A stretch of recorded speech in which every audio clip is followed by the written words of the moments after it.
official. It's official.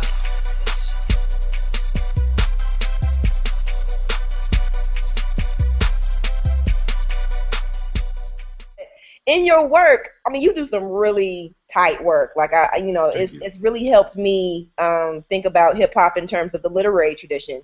But you have, we've talked about this before, but you have this particular article on the bigger figure. A piece you like a lot, yes. I do like this piece a lot. And it's on the bigger figure in hip hop, and so you're taking this idea of the trope of Bigger Thomas from Native Son, right, and applying it to how we think about Black masculinity in hip hop.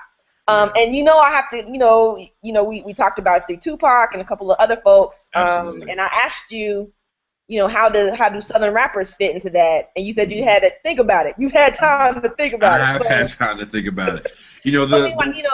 To start it, who would you consider to be? Well, explain, what the bigger figure is for you, and then who do you think from Southern hip hop would fit into that trope?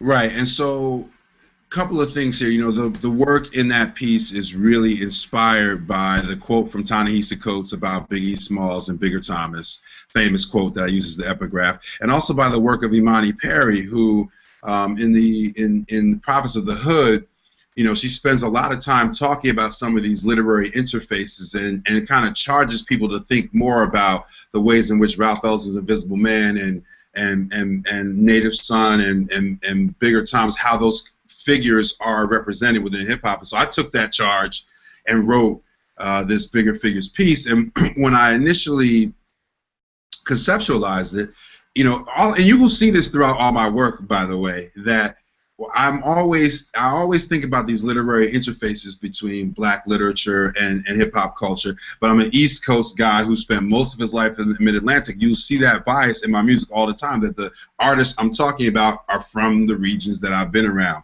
And so I was not thinking broadly about Southern rappers in this conceptualization, but the figure is just about thinking about how Bigger Thomas is alienated within the narrative of Native Son. What are the socioeconomic and social justice challenges and gendered challenges that he's confronted with? How does he deal with them? How does the media within the narrative world of Native Son depict him? And taking all of those things and mapping them in some ways onto certain rappers' characterizations of themselves within hip-hop culture. And so in the piece I talk about DMX and Biggie Smalls and Tupac. This is the low-hanging fruit for bigger figures in hip-hop, right? The people who are most popular, who have had run-ins with the law, who've had the media depictions that are comparable to the kinds of media depictions that we see of Bigger Thomas within Native Son. And I just kind of wrestle with that throughout the piece.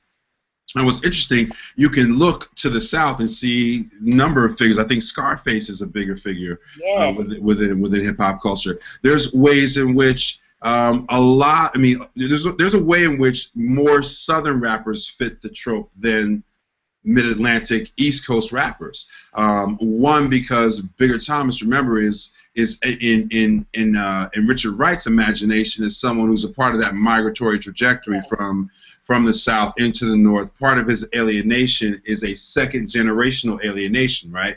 He's alienated as a second generation Northerner whose family comes from the South and is dealing with all these sort of dream deferred issues. And so it's important to think back, and you need to do this work, by the way, to think back about how there are so many Southern rappers who kind of reclaim that.